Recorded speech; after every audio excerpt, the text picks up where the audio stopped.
وہ جسے چاہتا ہے اس میں سے لے لیتا ہے۔ اسی طرح وہب بن ابن منبع کہتے ہیں کہ ایک بادشاہ نے کسی جگہ جانے کا ارادہ کیا، پہننے کے لیے بہترین لباس منگوایا، سواری کے لیے بہترین سواری منگائی، اس پر سوار ہو کر بڑی شان و شوکت اور متکبرانہ انداز سے نکلا کہ اس کے نزدیک کسی آدمی کی کوئی اہمیت نہ تھی۔ اسی دوران اس کے پاس ایک بدحال اور پراگندہ بال شخص آیا اور اسے سلام کیا، لیکن بادشاہ نے اپنے غرور و تکبر کی وجہ سے اس کے سلام کا جواب نہ دیا۔ اس شخص نے اس کے گھوڑے کی لگام پکڑ لی۔ بادشاہ نے کہا کہ لگام پکڑ کر تو نے بہت بڑی غلطی کی ہے۔ اس نے کہا میں تیرے پاس ایک ضرورت سے آیا ہوں۔ بادشاہ نے کہا میرے اترنے کا انتظار کر۔ اس نے کہا نہیں، اسی وقت کام ہے۔ یہ کہہ کر اس نے لگام کو زور سے جھٹکا دیا۔ بادشاہ نے کہا ٹھیک ہے، اپنی ضرورت بیان کر۔ اس شخص نے کہا کہ یہ ایک راز کی بات ہے۔ بادشاہ نے اپنا چہرہ اس کے قریب کیا۔ اس نے کان میں سرگوشی کی، میں ملک الموت ہوں۔ یہ سن کر بادشاہ کا رنگ متغیر لکڑی کی طرح زمین پر گر پڑا۔ حضرت آمش ایک حکایت بیان کرتے ہیں کہ ملک الموت حضرت سلیمان علیہ السلام کی مجلس میں آئے اور ان کے ساتھیوں میں سے ایک کو گھورنے لگے۔ جب مجلس برخاست ہوئی تو اس شخص نے حضرت سلیمان علیہ السلام سے پوچھا یہ کون شخص تھے جو مجھے اس طرح گھور رہے تھے؟ حضرت سلیمان علیہ السلام نے جواب دیا یہ ملک الموت تھے۔ یہ بات سن کر وہ شخص بے حد گھبرا گیا اور کہنے لگا شاید وہ میری روح قبض کرنا چاہتے ہیں۔ حضرت سلیمان نے اس سے دریافت کیا تم کیا چاہتے ہو؟ اس شخص نے جواب دیا کہ میں چاہتا ہوں کہ آپ مجھے ان سے بچائیں اور ہوا کو حکم دیں کہ وہ مجھے اڑا کر کہیں دور لے جائے۔ آپ علیہ السلام نے ایسا ہی کیا۔ تھوڑی دیر بعد ملک الموت دوبارہ مجلس میں حاضر ہوئے۔ حضرت سلیمان علیہ السلام نے ان سے پوچھا کہ تم میرے فلاں صاحب کو کیوں گھور رہے تھے؟ ملک الموت نے کہا مجھے اس شخص کو آپ علیہ السلام کی مجلس میں دیکھ کر حیرت ہو رہی تھی، کیونکہ خدا تعالیٰ سے مجھے اس شخص کو ہند کے فلاں علاقے میں روح قبض کرنے کا حکم ملا تھا، مگر وہ آپ کی مجلس میں تھا۔ مگر جب میں اس علاقے میں پہنچا تو وہ وہاں موجود تھا جہاں میں نے اس کی روح قبض کر لی۔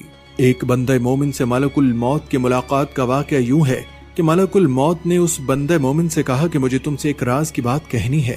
اس نے کہا ضرور کہو۔ ملک الموت نے کہا میں ملک الموت ہوں۔ اس نے کہا کہ خوش آمدید، آپ سے ملنے کا مجھے شوق تھا۔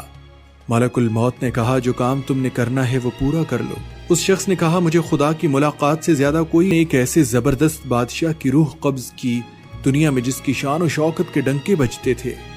ملک الموت اس کی روح کو لے کر آسمان پر پہنچے تو ملائکہ نے ان سے پوچھا اے ملک الموت آپ کو کس کی روح قبض کرتے ہوئے رحم آیا؟ ملک الموت نے کہا کہ ایک مرتبہ مجھے ایک ایسی عورت کی روح قبض کرنے کا حکم دیا گیا جو جنگل میں اکیلی تھی اور اس نے وہاں ایک بچے کو جنم دیا تھا۔ مجھے اس کی غریب الوطنی اور بچے کی تنہائی کا خیال آیا کہ وہ اس جنگل میں تنہا ہے، کوئی اس بچے کی دیکھ بھال کرنے والا بھی نہیں۔ فرشتوں نے کہا کہ جس بادشاہ کی روح لے کر تم یہاں آئے ہو وہ یہی بچہ تھا جس پر تم نے رحم کیا تھا۔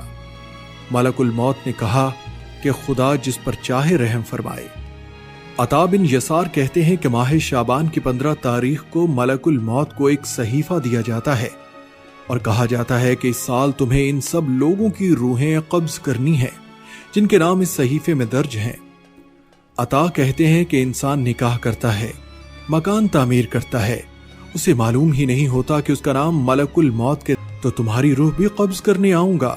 عزیز خواتین و حضرات، اس زندگی میں ہر شخص اپنے فائدے کے لیے تگ و دو کرتا ہے، اپنے معاملات سنوارنے اور ذرائع معاش کے لیے کوشش کرتا ہے۔ ان میں سے کچھ لوگ ایسے ہوتے ہیں جو دین اور دنیا دونوں کو سنوارتے ہیں۔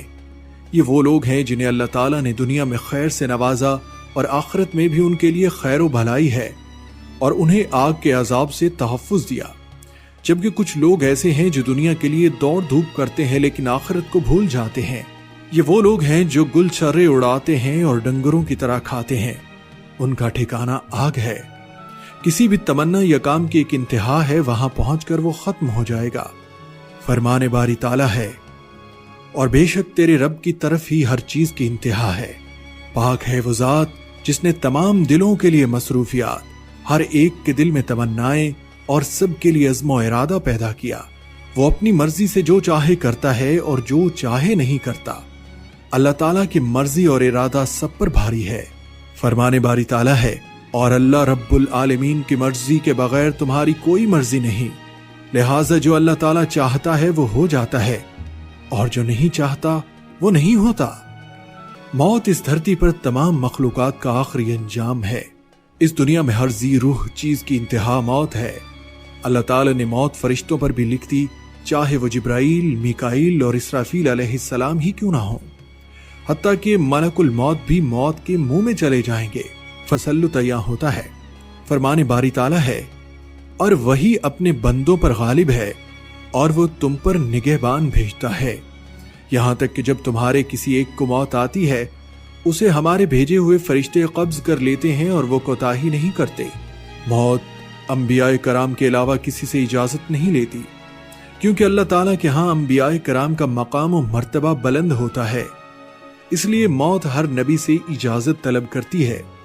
ایک روایت میں ہے کہ ہر نبی کو اللہ تعالیٰ دنیا میں ہمیشہ رہنے یا موت کا اختیار دیتا ہے، تو انبیاء کرام موت پسند کرتے ہیں، کیونکہ ان کے لیے اللہ تعالیٰ کے ہاں اجر عظیم اور دنیا کو وہ معمولی چیز جانتے ہیں۔ دعا ہے کہ اللہ تعالیٰ ہمیں موت کے بعد کی زندگی میں مشکلات سے بچائیں، آمین۔ السلام علیکم ورحمۃ اللہ وبرکاتہ۔